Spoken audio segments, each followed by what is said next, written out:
വിശദമായി നോക്കാം. ലൈംഗിക പരാതിയിൽ സംവിധായകൻ രഞ്ജിത്തിന്റെ മുൻകൂർ ജാമ്യാപേക്ഷ എതിർക്കാതെ പ്രോസിക്യൂഷൻ.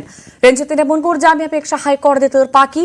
2009 സംഭവം ജാമ്യം ലഭിക്കാവുന്ന കുറ്റമെന്ന് പ്രോസിക്യൂഷൻ ഹൈക്കോടതിയിൽ പറഞ്ഞു.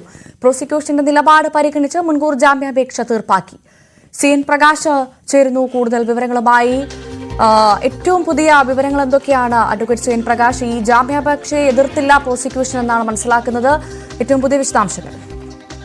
തീർച്ചയായും ഇത് 2009 നടന്ന സംഭവമാണ്. അതുകൊണ്ട് തന്നെ 2012 ഇതുമായി ബന്ധപ്പെട്ട IPC അമെന്റ്മെന്റ് നടന്നിട്ടുണ്ട്. ആ സാഹചര്യത്തിൽ 2009 നടന്ന സംഭവമായതുകൊണ്ട് തന്നെ ജാമ്യം ലഭിക്കാവുന്ന കുറ്റമാണ് എന്നതാണ് പ്രോസിക്യൂഷൻ പ്രധാനമായും ഹൈക്കോടതിയിൽ പറഞ്ഞത്.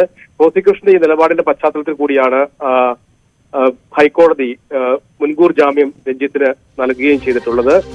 നമുക്കറിയാം, നേരത്തെ ഇതുമായി ബന്ധപ്പെട്ട് കീഴ്ക്കോടതി, സെഷൻസ് കോടതി അദ്ദേഹത്തിന്റെ മുൻകൂർ ജാമ്യാപേക്ഷ തള്ളിയിരുന്നു.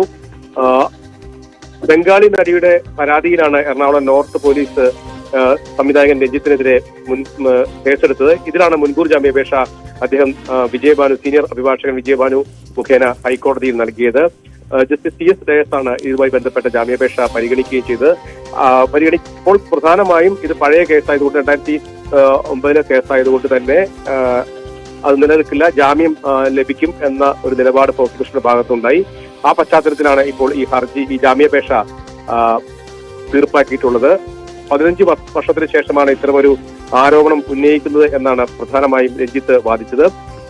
ഇത് ഒരു ഗൂഢലക്ഷ്യത്തോടെയാണ് പരാതി നൽകിയതെന്നും ഈ പരാതി കെട്ടിച്ചമച്ചതാണെന്നും രഞ്ജിത്തിന്റെ അഭിഭാഷകൻ സൂചിപ്പിച്ചു. ഒപ്പം സിനിമയിൽ അവസരം നൽകാത്തതിന്റെ നീരസമാണ് പരാതിക്കാരിക്ക് എന്നും രഞ്ജിത്തിന്റെ വാദം ഉണ്ടായി. 2009 സിനിമ ചർച്ചയ്ക്കായാണ് നടിയെ കൊച്ചിയിലെ ഫ്ളാറ്റിലേക്ക് വിളിച്ചു വരുത്തിയത്. തന്റെ സഹപ്രവർത്തകരായ 4 പേരും അവിടെ ഉണ്ടായിരുന്നു.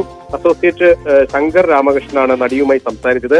എന്നാൽ നടി നൽകിയ ഇമെയിൽ പരാതിയിൽ ഇക്കാര്യം മറച്ചുവെച്ചു എന്നും ഈ ജാമ്യാപേക്ഷയിൽ രഞ്ജിത്ത് വ്യക്തമാക്കുന്നുണ്ട്. ഞങ്ങളുടെ നിയമകാര്യ ലേഖകൻ അഡ്വക്കേറ്റ് CN പ്രകാശാണ് വിവരങ്ങൾ പങ്കുവച്ചത്.